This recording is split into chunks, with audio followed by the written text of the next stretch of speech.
and welcome back everybody to another episode of New York State of Sports here on IE Sports Radio, your direct feed for all that is sports. Rick K with you for episode 93. We got a lot of stuff to talk about. Of course, we have a collapse to talk about. The Knicks were up 14. It was under 3 minutes to go. It was going to be a party at Madison Square Garden.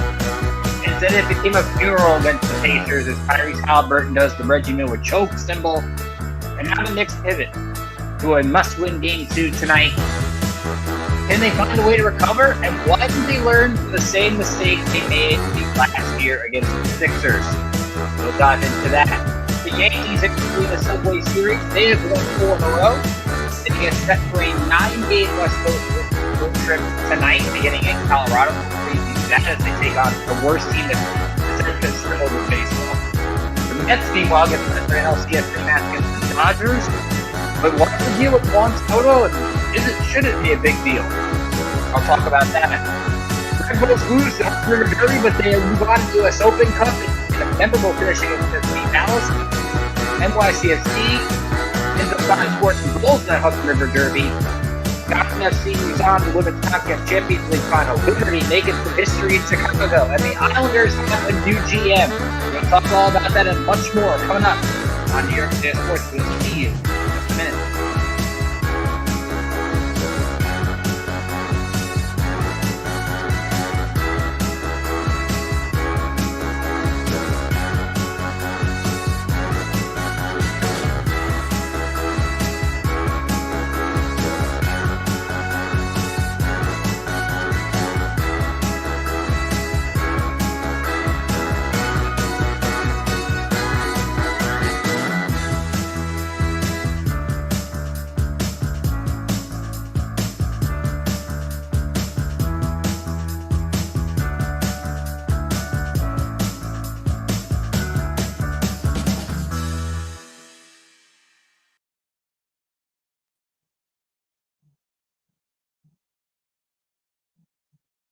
And welcome back to New York State of Sports here on IE Sports Radio, your direct feed for all that is sports.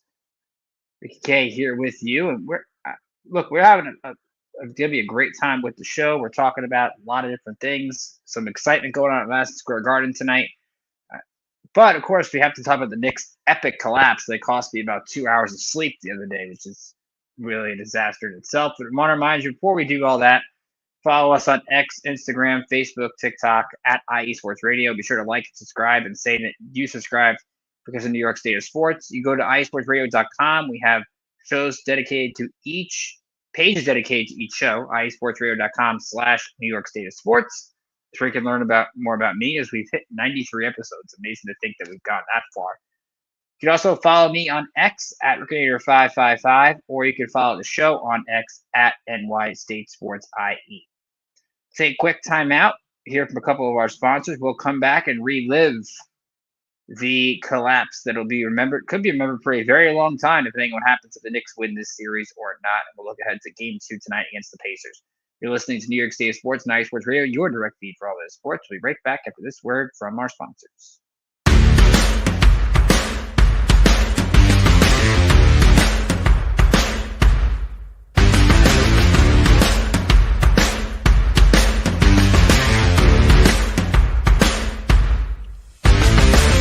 IE Sports Radio fans, this show is brought to you by Planet Jerky Premium Brisket Beef Jerky. Planet Jerky is the official jerky of the 2022 California League champion Lake Elsinore Storm, Single A affiliate of the San Diego Padres. This all brisket jerky has gluten-free options, contains no MSG, no sodium nitrate, is low in sugar, and high in protein. Go to their website at planetjerky.net and follow them on Instagram at Planet Jerky. Planet Jerky, the jerky that's on a whole other planet.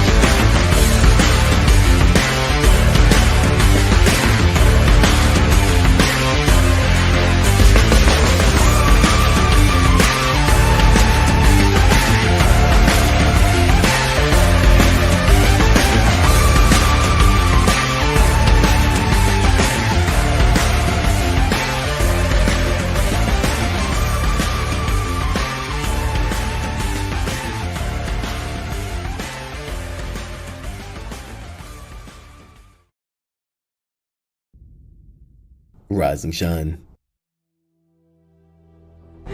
It's 4 a.m. The stars are still out. The sun is beneath the horizon, but it's time to punch in and go to work. The comfort of your warm-ups turns into the grinding out of your reps as the clinking and the clanking of the plates create a symphony of euphoria. There's no other feeling like it. Earn it, burn it, and take what's yours. IE Sports Radio has proudly partnered with Vital Apparel, a brand that not only fits great, but also promotes and donates to mental health research. Use our code IESR to get 15% off their comfortable and inspiring gym wear and help them on their amazing journey to support mental health. Go hard, take part in your iron therapy, and be strong.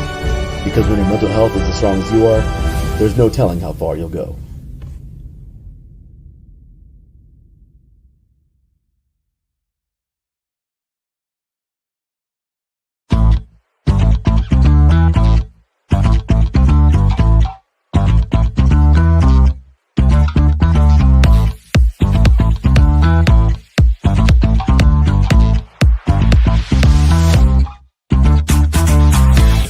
Hey there, IE Sports Radio fans. Be sure to check out our sponsor, Seal the Deal Wax Seals by Cecilia B.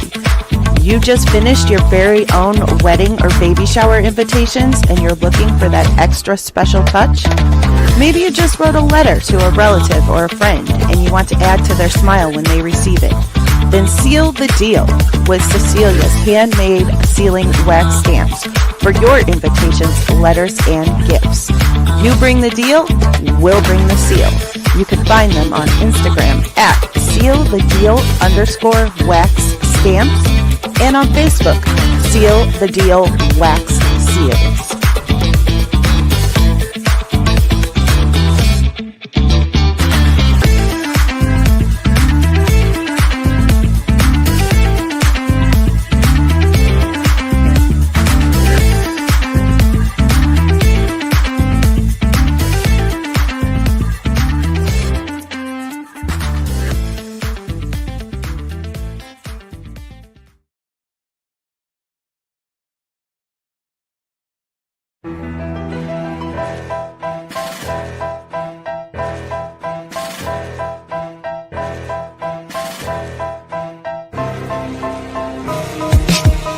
For the last 10 years, IE Sports Radio has been bringing you amazing content ranging from interviewing legendary athletes, coaches, and other authorized media personnel to building tailor-made shows dedicated to all major sports cities around the country. Make sure to follow us at IE Sports Radio on X, Instagram, Facebook, TikTok, and YouTube to keep up with the latest in sports and with all of our shows. Also, make sure to check out our daily updated website at iesportsradio.com. At iesportsradio.com, you can see our daily show schedule and check out all of our show pages with personal bios to learn a little bit more about each of our awesome hosts. In addition to our show pages, you can catch the IE Sports Radio blog, Hall of Fame, Fans of the Month page, and our merchandise shop including t-shirts, tank tops, caps, long sleeves, hoodies, and more. For now over a decade here at IE Sports Radio, we've continued to be by the fans, for the fans, and we thank you all for your support and for making IE Sports Radio your direct feed for all that is sports.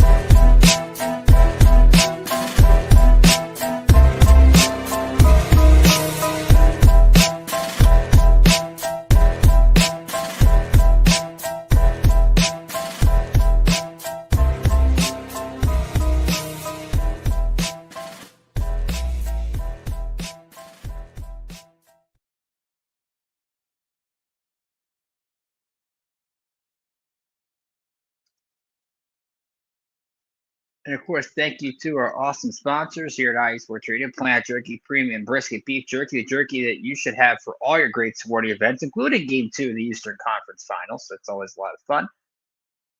Vital Apparel, great cause, great gym wear for mental health awareness. Use the code IESR to get 15% off of your gym wear. Seal the Deal Wax Seals for all your awesome weddings, parties, playoff viewing party events. Who knows?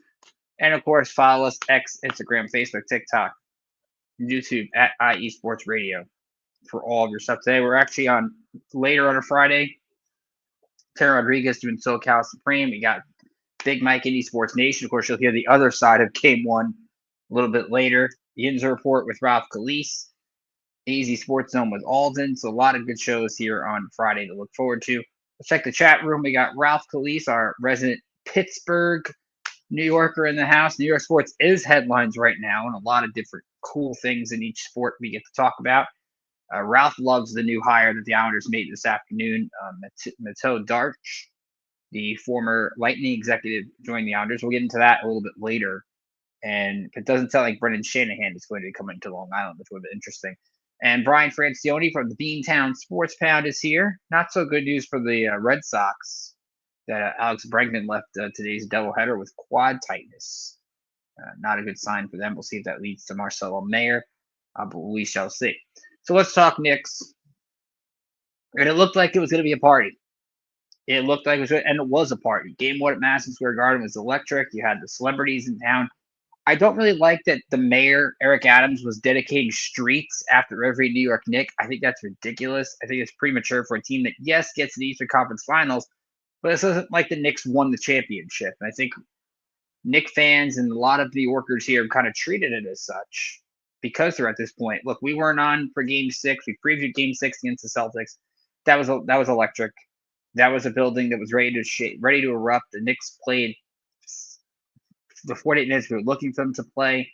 Absolutely dominant. Celtics looked gassed. And for the Knicks to pull that off against a team that they got swept by in the regular season was an absolute treat and absolute fun to watch. And you go to Game 1 the other night against Indiana, back and forth. The Knicks struggling to defend early. The Pacers made their first 8 shots. It was the first quarter that ended 36-34 Knicks. Remember, this is a Knicks team that still has scored more than 120 points in every game against Indiana this year. So there's no reason that they can't continue to be great on offense. And you saw that. Jalen Brunson, 43 points. Fantastic error from him. Cat had 35. Averaged 30 during the regular season against the Pacers. He goes for 35 and 12. Mikal Bridges, 50% from the floor, 8 of 16. He had 16 points. Despite a rough night from OG, he had 16 points. So the Knicks can easily score with this Pacers team. The problem you have is they can't defend. And that's weird to say because for a Tom Thibodeau team to not know how to play defense is a real big concern because you think about the state of this game. The Knicks and Pacers were kind of back and forth the entire night. The Knicks never really trailed. You get to the fourth quarter, with about 10 minutes to go, Jalen Brunson picks up his 5th foul. And Brunson's had a habit of picking up some really bad fouls. Go back to Game 5 against the Celtics where he picked up all 6 fouls in the second half. He's got to know where he is on the floor and kind of when to be more aggressive on defense. But he picks up that 5th foul, goes to the bench, and at that point, the Knicks only have a 2-point lead. OG then scores the next 5 straight points. The Pacers fouled back-to-back times on 3-point attempts.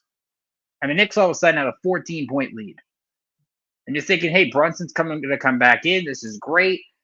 The Knicks are going to have the emotional and mental edge over the Pacers because they proved that without Brunson, they can dominate. You heard the Pacers players during the game on the mic'd up on TNT saying we just have to dominate the minutes Brunson's not on the floor. Well, that didn't help them. But it's all of a sudden like the Knicks started to celebrate too early. And what do I mean by that? Every possession you saw in the last 4 minutes of regulation looked like the Knicks were more interested in entertaining the crowd at MSG than trying to win the game. Because at that point, you're looking to maybe just minimize possessions, burn some clock, trying to make Indiana have to foul you, things like that. But the Knicks kept the fast pace up and didn't really change anything. And that allowed the Pacers to get more possessions in that fourth quarter, and it paid off in a big way. Aaron Nesmith, it looked like the dude turned off the 2K game, paused it, threw the sliders up all the way to 99 on 3-point range so you can get back in the game because that's how he was shooting. He was 8 of 9 from 3. He made 5 threes in a row to get the Pacers back in the game. Halliburton had a really good night, 31 points, 11 assists. And all of a sudden, the Pacers are back in it. The Knicks don't know how to make free throws. Cat only makes 1. OG only makes 1. And Halliburton then drives all the way to the end of the floor, goes into the lane, pulls back, hits the shot, ends up tying the game. He thinks he won it, so he does the Reggie Miller choke sign, only to realize that his foot's on the line. That's when you kind of thought maybe the karma was going to come back in the Knicks' direction, that they would get a win. They get up 4 in overtime. Then there was a controversial play. I still think it was goaltending on the Pacers. It was not. It turned into a Nemhard 3. So all of a sudden, a 6-point Knick lead that should look like is a 1-point lead. And Indiana just got every big basket from there. Knicks looked gassed, which doesn't make any sense, and lost 138-135 in overtime. So why do I ask they celebrate too early? Let's go back, if we can, to Game 5 last year against the Sixers. Now, remember, the Knicks still won this series. They won in Game 6 in Philadelphia, and it was a really emotional series for them. But if you go back to Knicks-Sixers Game 5, and everybody remembers this game as the Tyrese Maxey game, the game that kind of put him on the map as a superstar. The Knicks at that point, if you want to go to the fourth quarter, Sixers won this game, by the way, 112-106. In the fourth quarter, the Knicks have an 85-79 lead with about 4 and change to go.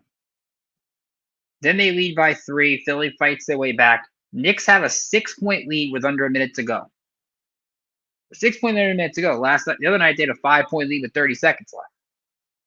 Sixers make a shot, then Deuce McBride hits a shot. 6-point game with 28 seconds left. Then Maxey gets the 4-point play. Hart only makes 1 free throw. Maxey hits a 3. Game goes to overtime. Knicks lose. So that's why I asked this question. This is a Knick core that outside of Brunson and outside of DiVincenzo and Randall are all still there. Didn't they learn this lesson from a year ago? The game doesn't end until the clock hits 0.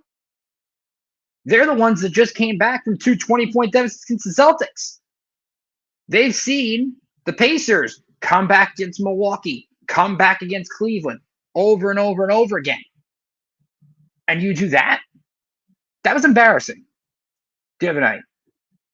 That should have been, like I've been saying, a celebration at MSG. The Knicks go up 1-0. They're playing good basketball. And we should be talking, we're not talking NBA Finals, but we're still saying, hey, the Knicks are in a really good position going into tonight. And the question I have here is, okay, who's to blame for the loss? I don't necessarily mean it's on a player because, again, I think outside of OG, I think the players played well on offense. Offensively, they played well enough to win. But Jalen Brunson had 7 turnovers. That can't happen. To me, it's on Tom Thibodeau because that's where he got outcoached by Rick Carlisle. Tom Thibodeau in the third quarter does a challenge where Jalen Brunson was going to only pick up his 3rd foul in the third quarter. And because he uses that challenge so early and doesn't win it, he doesn't have one the rest of the game. And there were definitely plays at the end of the game that he could have used it for. Rick Carlisle kept his challenge in his back pocket, used it on the foul that Siakam got called for with 29 seconds left. That was overturned and gave Indiana an extra possession. Changes the game. Rick Carlisle's been an NBA champion head coach. He's been getting the conference finals over and over again. He's the better coach than Tibbs. We said that on the conference final preview with Big Mike. That's not surprising to me. But Tibbs has got to get his guys to know, hey, we're winning. You don't need to keep the fast pace up. Like Tibbs even has said, the Knicks want to play fast. They don't want to play as fast as Indiana, but they don't want to grind it out either, which I think it might be a better strategy to grind it out in the long run. And Ralph comes up here with a comment, incredible 3-point shooting by Neesmith, difficulty on some of those threes. Yes, some of those threes were difficult. Some of those threes, you just give your tip your cap to the player, which, by the way, at some point, don't you got to put a hand in the guy's face? At some point, don't you have to make sure he doesn't get the ball? That's what they didn't learn in the Celtics series. Derek White was constantly open threes in those games. And Ralph also says Mitchell Robinson should have been on the court during that stretch. I will say at least it's a good sign for Indiana for the Knicks that they're not doing the hack a Mitch stuff in this series, at least right now. And Mitchell Robinson, I thought, had a strong game on the rebounds. He had 8 in the game. Early on in the first half, the Knicks were dominating the offensive glass, and then all of a sudden Indiana started getting more offensive boards in the second half, but the Pacers' offensive boards are more tip outs to get open threes. And that changes things. You look at Indiana, the rebounding edge was 46-39 Knicks, but Obi Toppin had 10 boards off the bench in 20 minutes. You had the Pacer team that, again, you look at their starters. Their starters combined for 20 rebounds. Their Obi had more than 5, and they have Siakam and Miles Turner. So Knicks clearly can have the edge on the rebounding side, and they clearly can have the edge on the defensive side if they want to. They haven't shown it at all. And that's concerning. Davidson Crooks from our Fast Break show. Bad coaching at the end. Tom Thibodeau's defensive mind should have came into play during the last 2 minutes. No, Tom Thibodeau's mind should have been wind the clock down. It should have been, when you got to have the park the bus kind of soccer defensive strategy at that point. So what are the adjustments for game 2? Because game 2 is tonight. Knicks have to pivot. They're favored by 5.5. I think they should win this game, but we never know. How do they come out? Do they come out defeated? Do they come out with something to prove? Because they have a lot to prove. Now, you've seen this team bounce back repeatedly after losses. We saw it after game 5 against Boston. We saw it after game 2 against Detroit. We saw it after game 5 against Detroit. We saw it after game 3 against Boston. The Knicks have not lost back-to-back games yet in this postseason. This is a Pacer team that now has belief. That now knows they can come into your building and win a game. And they know if they're down 8 or down 10 at the end of the game, they know they can beat you. You gave them that belief.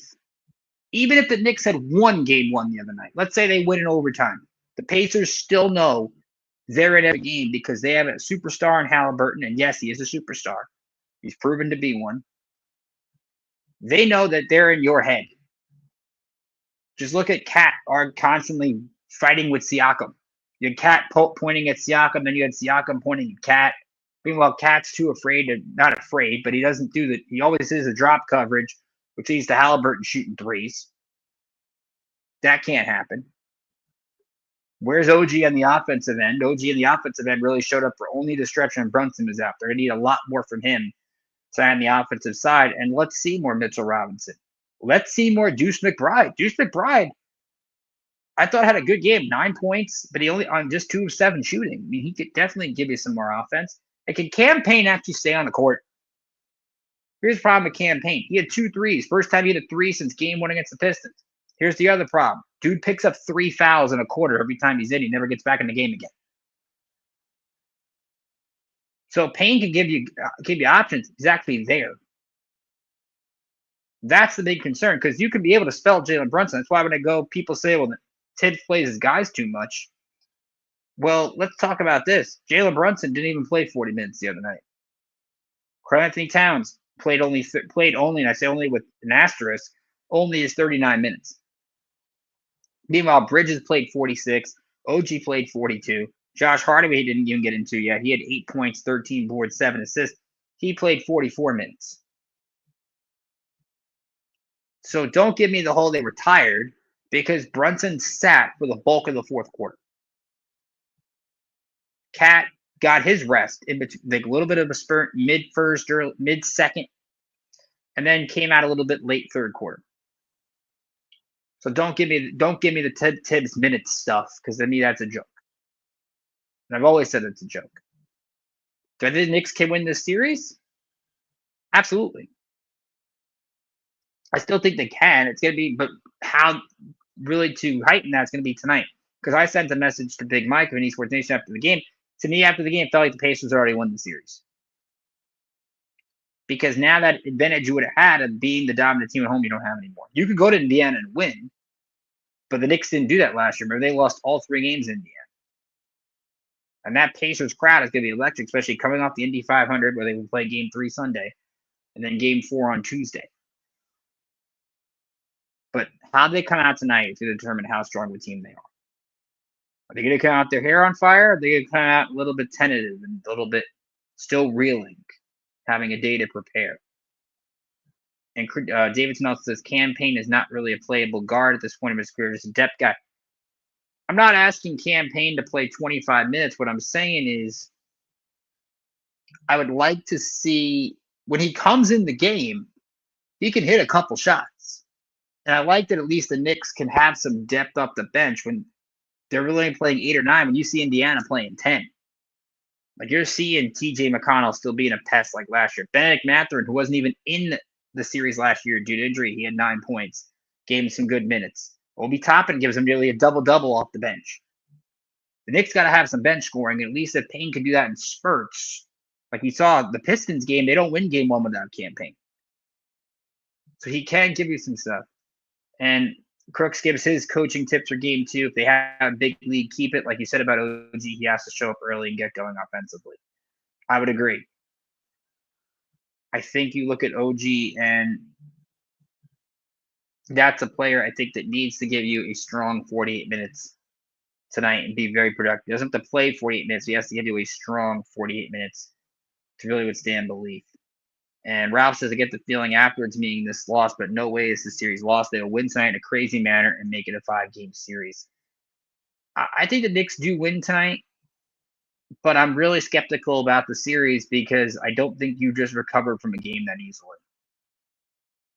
And even if they do, let's take this and look at Cleveland, for example. Cleveland lost those tough games to Indiana, played great in game 3 on the road, and then got the doors blown off them in game 4. I don't think one game necessarily changes what happens. I think this kind of game, this historic kind of loss, really puts it in, really can linger deeper into a series than people think. Plus, this is a Pacer team that beat them in 7 games, albeit you can put the asterisk on it from last year, but besides the point. Best one tonight is on Tibbs. This one's on the players. They've got to show up, and they've got to bring it, and we'll see if they do. But I know I was skeptical last week that they would. I wouldn't say they were losing to Boston in the series, but they needed to give 48 minutes. They actually did. So we'll see if they backed it up tonight. Let's talk WNBA for a minute. Let's talk some New York Liberty. And Liberty, to me right now, the defending WNBA champions, they are playing like WNBA champions. And they've won their first 2 games. This has been a really tough stretch for them to begin the year, but they've won them in different ways. And that's what makes a champion is when you can do that. We'll start with the banner raising game, which was great against the Las Vegas Aces. They won 92-78. Asia Wilson did her thing. She had 31 points, but they really kept everybody else in check on the Vegas Aces. Jewel Lloyd, her first game, only was 2 for 10 shooting. They did a really good job. And then despite the Liberty only making 4 threes, where they get to last night, why that's amazing. They go 4 for 21 from 3, but still shoot 49% as a team. That's pretty good. Natasha Cloud in her debut, 22 points, 9 assists. She had some big baskets in the second half. Brianna Stewart, 10 of 14. She had 25 points. Jonquil Jones, a double-double. Sabrina Ionescu doesn't even make a three-pointer, and she has 8 points and 7 boards in this game. Very strong performance from the Liberty. In a game that was close in the fourth quarter, the Liberty outscored them 29-20 down the stretch. Very impressive game. Even though Vegas isn't completely healthy yet, that's still a good game for rivals. And then you go to last night. Liberty are in Chicago, taking on the Sky. And they do 2 things that impress you. Number 1, they really put a lockdown on Angel Reese. Angel Reese in 27 minutes last night did not score a single basket. She had 2 points at the free throw line to go with 12 boards. 2 points, 12 boards. Liberty were also the ones that last year ended Angel Reese's amazing double-double run, if you remember. But that wasn't it from last night. They had a WNBA regular season record, 19 threes. Their starting 5 made a total of 12 of them on 21 attempts. 12 of 21 from threes after they didn't make any threes hardly against Vegas. Just a heck of a game to win 99-74. Kennedy Burke has been fantastic off the bench. She had 17 points on just 6 shots. She had 4 threes. And even though Chicago won the rebounding margin, 36-28, you look what the Liberty did. They were to force 24 turnovers in this game. They had 20 themselves. They got to really fix that. But still, you have 20 turnovers and you still almost 400 points. That's kind of statement that Liberty made last night, holding Chicago to just 36% shooting. So they're off to a great start. They're 2-0. And now an epic battle tomorrow in Gainbridge Fieldhouse. So before the Knicks get there, the Liberty are going to be there to take on the Indiana Fever. It's a 1 o'clock game on CBS. It's a heck of a game. Fever off to a 2-1 start. And what you love about the Fever, not just Caitlin Clark, but they won a game where she didn't make a three-pointer, which is really good. Remember, Caitlin Clark, her coming out party last year was the triple-double she had against the Liberty. Is what the Fever put around Clark. Stephanie White is back as the head coach. And they put together some really good veterans around their superstar. And I think that's really the key. If they're going to take that next step, they need that. Whether it's Natasha Howard, whether that's a player like DeWanna Bonner, we'll see if she makes a big impact. And you throw players like Kelsey Mitchell in there who are going to play well. Aaliyah Boston, who's going to play well. Lexi Hall off the bench. Like, this is a really good Indiana team. And this is a team I think that can really change some stuff and really make this an exciting matchup. Because Liberty, after tonight, will have a home-and-home with the expansion Golden State Valkyries. And then they will play at the Mystics when we're back here on Friday. I think it's going to be a fun matchup. Liberty actually favored on the road. But the key, as Davidson says, is just got to stay healthy. Because if the Liberty are healthy, think about it. Leona Phoebus didn't really get a lot of action in training camp. She's back in the mix. Remember, they have Johannes who can shoot the three. This team is very deep. They've got a really good coach in Sandy Brondello. There's no reason to think that this team can't repeat. You've seen that with the different ways they can win these games. That's a champion. They've scored over 90 in both games. And this is a team still trying to figure stuff out. I was watching them in the preseason. They had a tough time rebounding.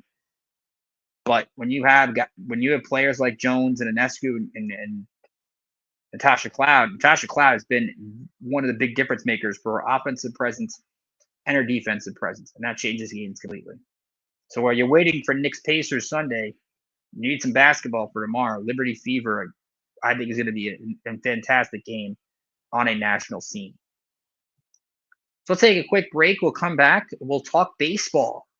We'll recap the Subway Series and look at this weekend ahead for the Yankees and for the Mets. Mets in particular starting a series against the team they lost to in the NLCS. You're listening to New York State Sports, 90 Sports Radio, your direct feed for all the sports. We'll be right back after this.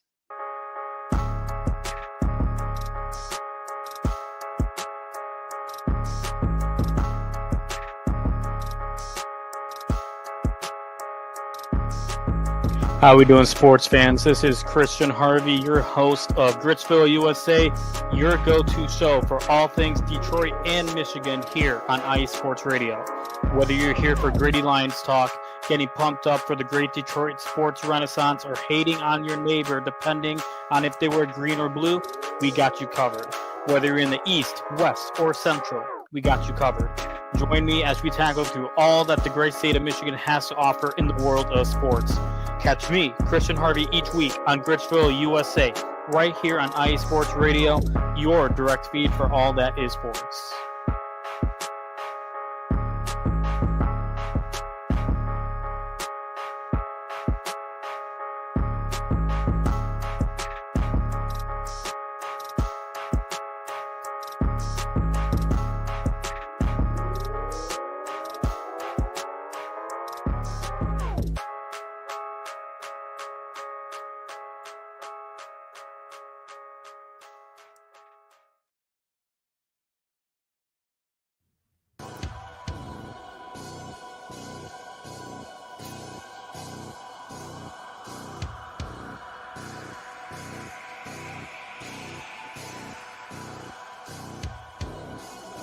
Are you a fan of Minnesota sports?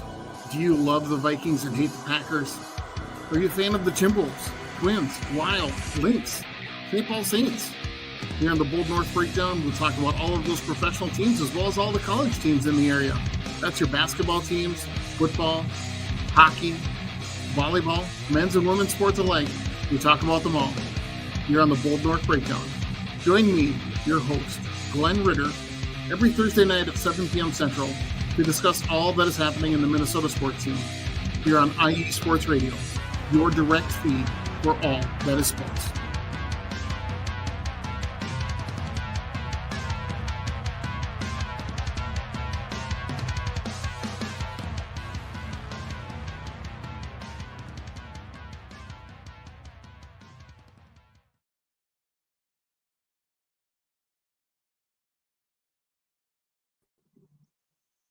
Welcome back to New York State of Sports and Sports Radio, your direct feed for all that is sports. Ricky K here with you as we get set to go from basketball to baseball. Of course, we had the Subway Series this past week.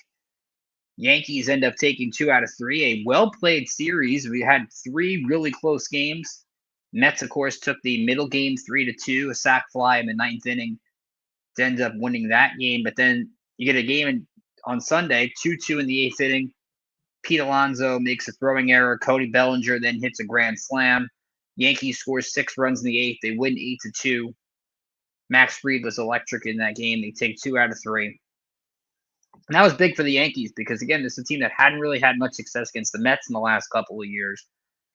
Not that they had lost series, their season ends by any means, but that's just good for bragging rights. And it was a series which other players stepped up. Like, you look at this series, it was all about Juan Soto against Aaron Judge. Neither of those guys did much of anything. So when you look at the Yankees, it was their plan Bs with Paul Goldschmidt. It was Cody Bellinger. It was guys like Jorbit Vivas having a great at-bat. Vivas hits his first career home run yesterday, and the Yankees 1-0 win. So he did some good things.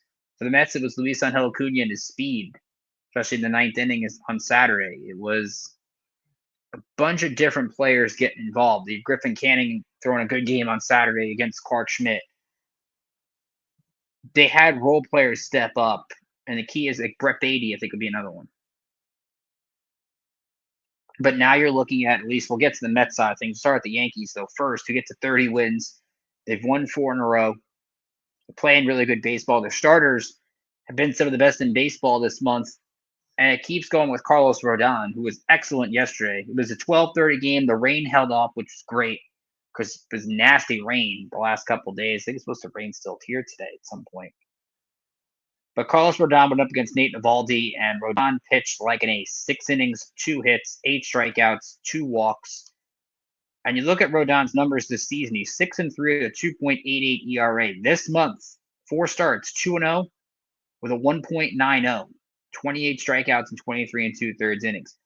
When Carlos Rodon doesn't give up home runs, he's an elite pitcher. He's pitching like an elite pitcher. He's pitching like the player that got the $162 million from the Giants. And when you have Max Fried and Carlos Rodon pitching the way they are, the Yankees haven't lost a game that Max Fried has pitched yet this year. And we're going almost into June. You go to Will Warren, who was excellent out of the bull, excellent against the Rangers on Tuesday. He strikes out 10, a season high after he had a 9 strikeout performance to start prior in Seattle. You have a bullpen that has been extremely good. That even though you have Fernando Cruz go on the IL, you trust that Brent Hedrick's going to come up and do some good stuff. Jonathan Loaiza gets back. That's a big weapon for Aaron Boone. And Luke Weaver's been incredible as a closer. I mean, even though he's been great as a reliever all year, you think about this series against Texas. He throws 2 pitches on Tuesday, 6 pitches on Wednesday, then throws 10 pitches yesterday. First time a Yankee had 3 straight days and 3 straight performances like that, at least as a reliever, because you rarely see it happen, is Chapman in 19. And right now, Luke Weaver's ERA, no, it's not a misprint I put on your screen. He's got a .40 ERA. .40. He is being one of the best closers in baseball. And it's good for him to stay there, at least for now, because Devin Williams has actually pitched better since going to the 8th inning. It's good to have 2 closers on your team, because if Weaver needs a night, you got Devin Williams. And he had some great games against the Mets during the Subway Series. Got out Pete Alonso, which had to be, I think, pretty good for him. And the Yankees have also seen the emergence of 2 players in their lineup that made a big factor. Cody Bellinger is one. I called him a disappointment a couple of weeks ago. And ever since then, he's been crushing home runs. He looks like the player that the Yankees traded for. And Jason Dominguez, walk-off home run on Wednesday. Remember the 3-homer game in Sacramento a couple weeks ago. He's a player that I don't know if he'll ever live up to the hype of the Martian, but he is a player that can be a contributor on this team. You saw him hitting 5th yesterday. I think he's a guy around the middle of the order that's got really good plate discipline for a young player. He constantly knows the strike zone. He's not chasing so many pitches. I think his development this year, if he is going to be that solid contributor, then the Yankees are going to be fine. And you start to look around divisions, because I look at Memorial Day as a checkpoint. That's around the first time I start really looking at standings. Yankees right now are one of only 2 teams in the division over 500. They got a 5-game lead on the Blue Jays.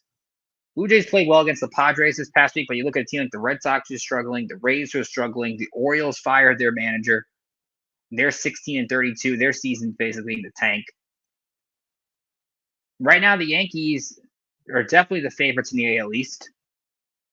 And I think the second best team in the American League. I say second because I think Detroit's better. Detroit right now is at 33-18. Tarek Skubal definitely changes things. But again, the Yankees, they play Detroit in a series. You've got Frito Rodon that can match up with that. I think you're okay with it. So the Yankees begin a 9-game road trip tonight. They will take on arguably the worst team that, well, nobody really wants to watch, and that's the Colorado Rockies, who are 8-42. 8-42. They are 4-32 against teams over 500 this year. The Yankees better start mashing in this series. Anything less than a sweep is embarrassing. You don't want to lose this team. I said on Bullpen Bulletin earlier this month, I would be shocked if the Rockies got 10 wins by June 1st. Rockies have the Yankees, Cubs, and Mets as their last 3 series in May.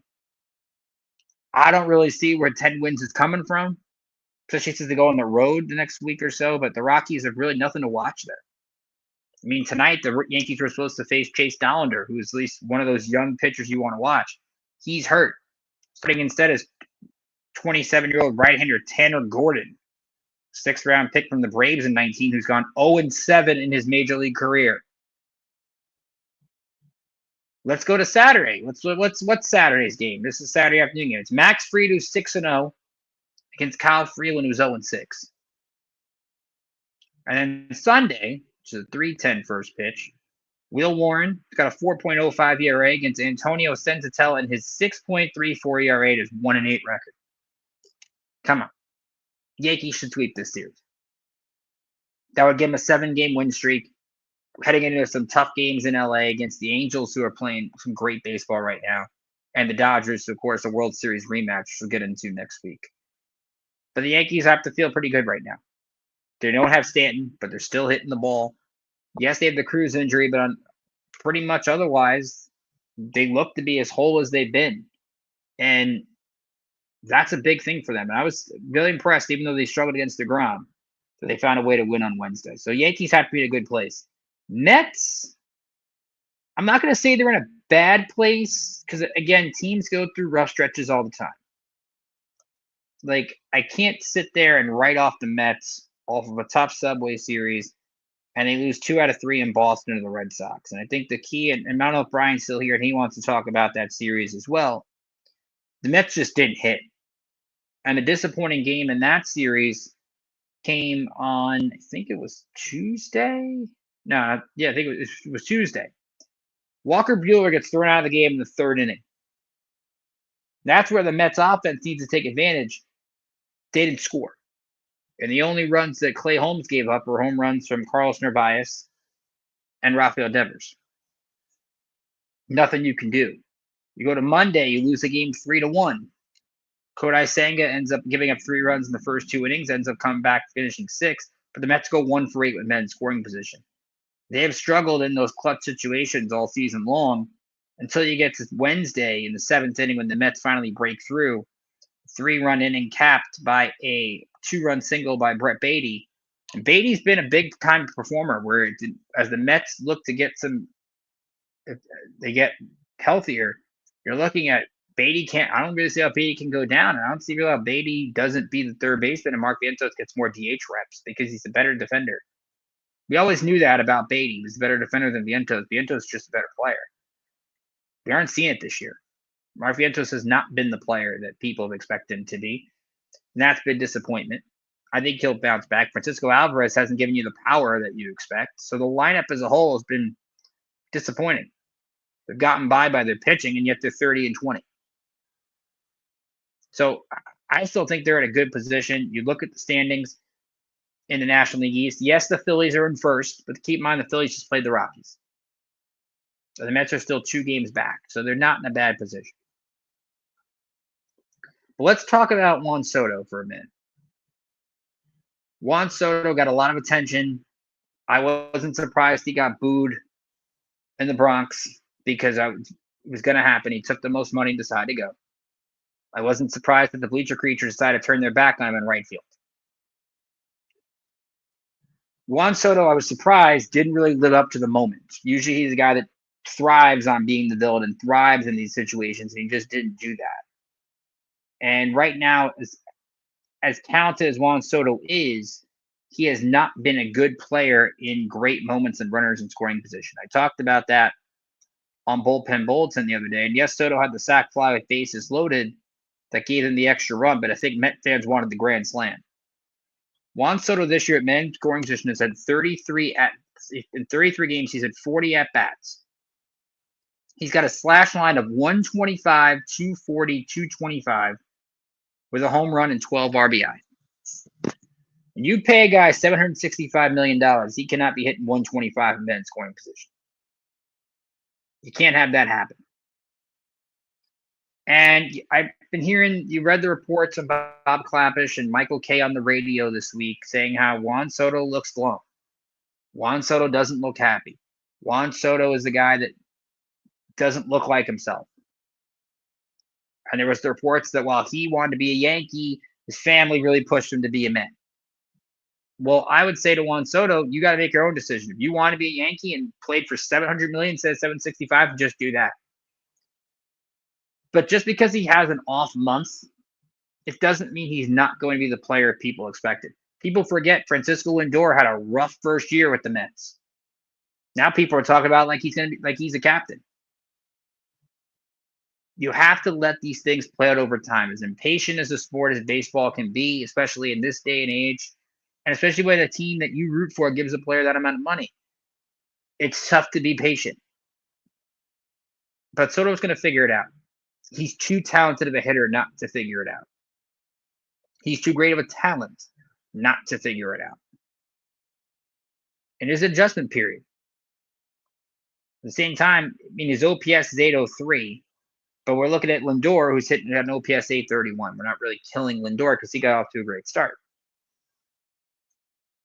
But this Met team needs Juan Soto, and they need him to be productive. And Ralph brought up in the comments about the other day he was batting third, which was people made that like he got moved down to eighth. Moving down to third isn't that big of a deal. He took 3 pitches over the plate in the first at bat. Soto's he knows his strike zone. So I don't know what that was. But right now he's in his own head. But he's going to figure it out. That was not a shock. And I know I was joking. I don't think he could be the Bobby Bonilla. I think he's actually going to figure it out. And Brian says he was shocked the Red Sox took 2 from the Mets. I don't know if I was shocked. I was shocked that the Red Sox, and he says Devers seemed to figure it out. I was shocked that they won that game the other night when Buehler got thrown out in the third. I thought when Buehler got thrown out, the Mets were going to win that one. Clay Holmes pitched okay, and that just didn't happen. So the Mets get set to take on the Dodgers. 3 games, 3 nationally televised games, so no SNY this weekend. It's an Apple TV game tonight. 7:10 first pitch. It is Clayton Kershaw against Griffin Canning. Saturday night, it's a 7:15 game on Fox. It's going to be Tony Gonsolin and David Peterson. And then Sunday Night Baseball on ESPN, it is Landon Knack against Kodai Senga. So Senga gets the national stage, which should be fun. Look, Dodgers beat the Mets last year in 6. This Dodger team, though, that isn't playing their best baseball right now. They got swept by the Angels last week. They struggled at home a little bit. So this Dodger team is a little bit vulnerable. See if the Mets can take advantage of it. They've got a lot of their top guys on the IL. Seeing Knack on Sunday, I think, is going to be a big boost. Remember, they did well against him in the NLCS last year. They didn't get to see Gonsolin that much, and Kershaw as well. So getting Clayton Kershaw at Citi Field, who knows how many times you get that anymore as his career winds down. But I'm not worried about the Mets at all. I mean, look, they've won 30 games. I'm still concerned about the bullpen, but Brazaban has been fantastic. Like, if Brazaban is going to do this all year long, then they've kind of found what they're looking for. I can't count on that, though. After the Dodgers, the Mets will play in Memorial Day. They will play the White Sox, who are just terrible, 15-35. They're not the Rockies, but they're still very bad. And then when we are back with you on Friday, they will also play the Rockies. So even if the Mets struggle this week, they get the White Sox and Rockies at home next week. They should roll through and win 6 games, 5 games, however many games it is. So all in all, I think both New York teams, even though the Mets lost to the Yankees, they're still in very good spots. So we'll take one more break. We'll come back. We'll talk about the new Islanders GM, as they have named a new one in Darch. We'll get to know him a little bit and what that move could mean for the team going into the summer. We'll talk about the Hudson River Derby. NYCFC gets a huge win at Citi Field, the game they desperately needed, but the Red Bulls advanced in U.S. Open Cup. We'll talk Gotham FC. I got to be at the game last week against San Diego, but Gotham doing some good things down in Mexico in the CONCACAF Champions League. You're listening to New York State Sports and IE Sports Radio. We will wrap up episode 93 after this.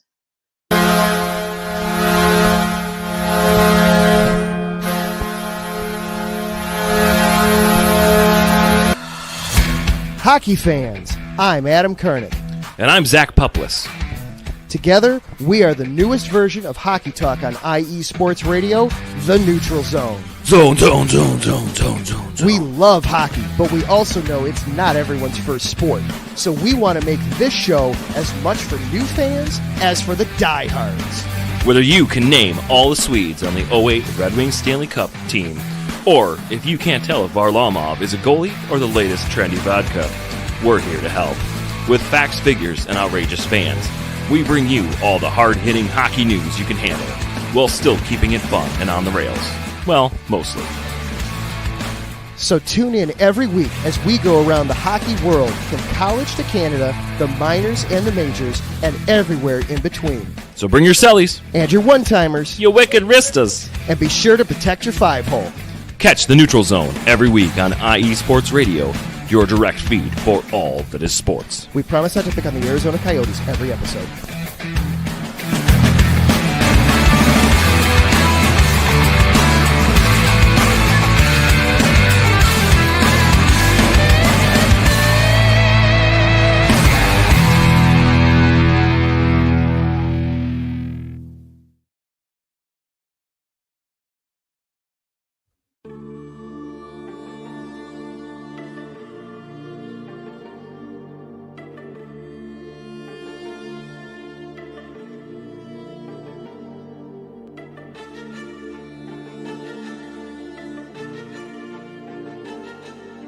Are you a Tar Heel, Blue Devil, Demon Deacon, or maybe even a Gamecock?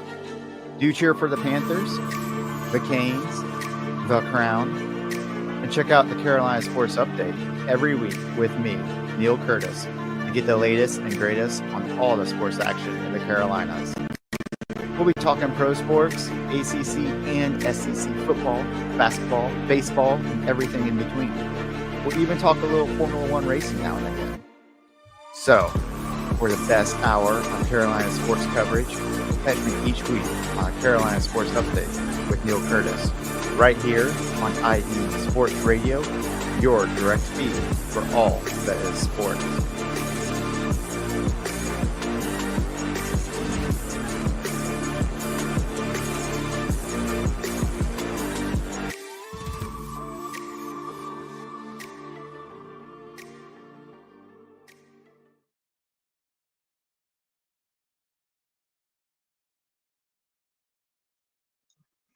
Welcome back here to New York State Sports on IE Sports Radio, your direct feed for all that is sports. Wrapping up our episode 93, a little grab bag and what that means for those of you not familiar with this show. I'd like to go around some of the other sports with some quick segments. And of course, we got some news earlier today, which made us good that we kind of went on the show a little bit later than we normally do. The Islanders have themselves a new GM and executive vice president. It is Mato Darsh. Now, Darsh was one of those people in the running. John Collins, the owner, talked about today with the Islanders owning the first overall pick in the upcoming NHL draft and preparing to welcome the Olympic send-off at UBS Arena next year. There is much to which our franchise, our players, and our passionate fans can look forward. Mateau's arrival adds to that momentum. And I think when you look at this hire, it is a strong hire for sure. I mean, it's also noteworthy to know that he is going to be the one that directly goes to ownership. And that's a big thing because there was reports this week that the Islanders were looking into Brendan Shanahan. Brendan Shanahan just got let go from the Maple Leafs. He could have came in, be the president, because it sounds like Lou Lamoriello is going to stay around in some way, shape, or form. Now, he's not going to be the president. He's not.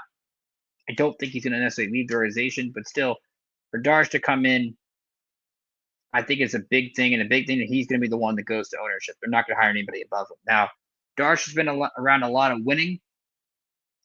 He's been in the Tampa Bay Lightning organization since 2019 when he was the director of hockey operations. He was the assistant GM in 22. This is a guy who did play in the NHL, played with the Blue Jackets, the Predators, the Lightning, the Sharks, and the Canadians. So he's a guy that can relate to players. But it's also a big thing when this is a monumental task because this guy hasn't been a GM before. And we know how quick people can get chewed up and spit out here in New York when they're first-time general managers. We see that with first-time coaches as well. And you think back to front office, the one I can think of the most, and it's a different case because this guy was an agent, but Brody Van Wagenen. Brody came in, different out-of-the-box hire didn't work. This isn't out-of-the-box hire. And the Islanders took a while to make this decision. I think it's a good thing they did because now with the number one pick, you get more people interested. As Mark Bergman was thought was going to be a different candidate. And then you had Kekalainen, who would be another one, Jarmo Kekalainen as an option. So it's going to be a tough task for Darsh because first off, he's got to figure out, is he going to keep Patrick Waugh as the head coach? Is he going to keep Lou's son Chris in Bridgeport? Bridgeport, the Islanders like AAA equivalent, it was awful last year. Like that's where this system kind of has to take a monumental overhaul. On the surface, when you look at the team, again, they were disappointing last year, hovered around the playoff contention for a little bit, but Duclair was disappointing. They battled a lot of injuries. But now that they have their guy in place, we're going to see what this team does. Do they take a run and try to contend next year, or do they try to sell off some more pieces and really commit to this rebuild? Because now that you have that front office guy in place, if you now hire a new coach, you're basically saying that. If they keep Patrick Waugh, it shows you that, hey, they're trying to do something. So we'll know what they decide to do over the next couple weeks. If we get free agency is about a month away, so we still have a lot of time. Of course, the NHL playoffs still going on.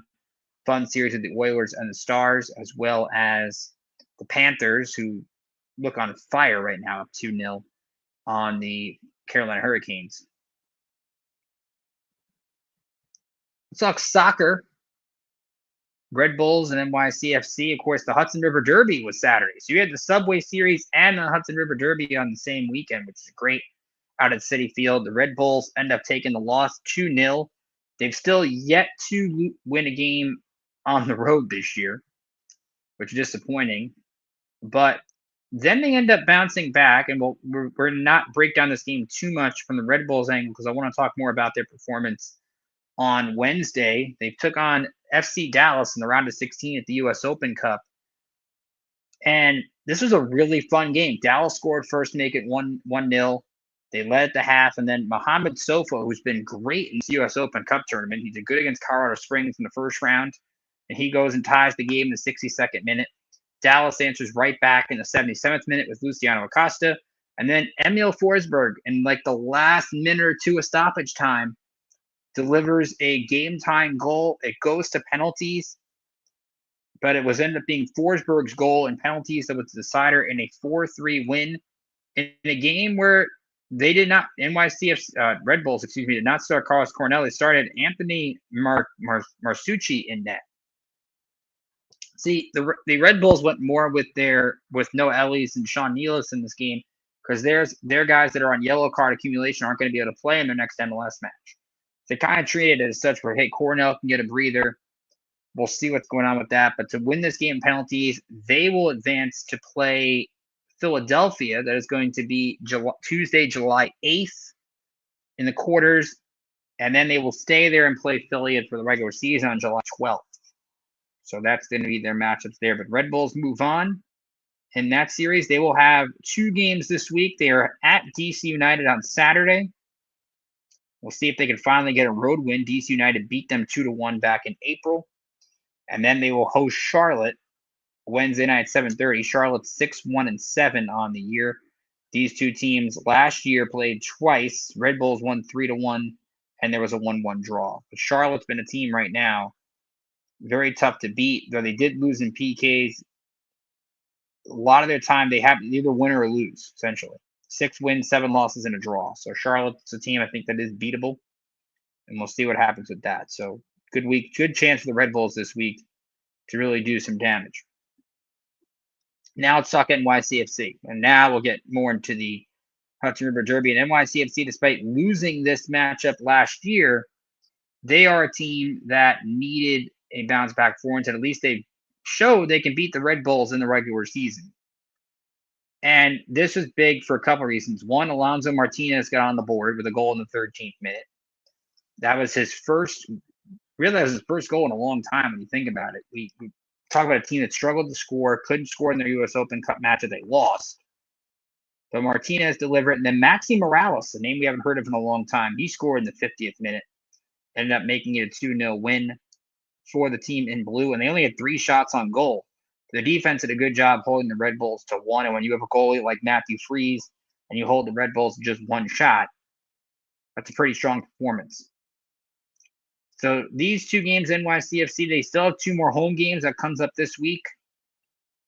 They'll host Chicago Sunday at 3 o'clock Eastern. That game is at Yankee Stadium.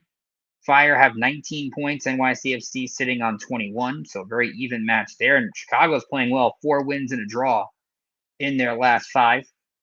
And then Wednesday, they will take on the Houston Dynamo. Dynamo are 4-4-6. That game also at Yankee Stadium. That's 7:30 kickoff in that one. Then they will go to Nashville to wrap up May. So all in all, not bad performances from NYCFC, and I think they've done a good job. At least finally getting in the goal-scoring column is big for them. They are actually 7th in the East right now with 21 points, only 1 behind Miami. Red Bulls have dropped tremendously. They're in a tie for 10th with New England with 18. Right now, Philly and Cincy atop the table at 29. Now let's talk Gotham FC. Gotham FC, and first off, we want to thank the fine folks over there. We were at the game last Friday as a member of the media covering the game in San Diego. Thank you for their hospitality. It was a lot of fun.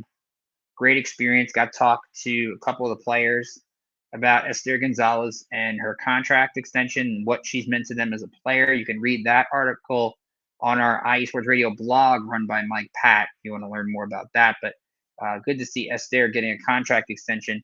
Gotham did end up losing the game 1-0 in a game that didn't allow many shots. They had controlled play for the first 20 minutes and just couldn't capitalize on anything.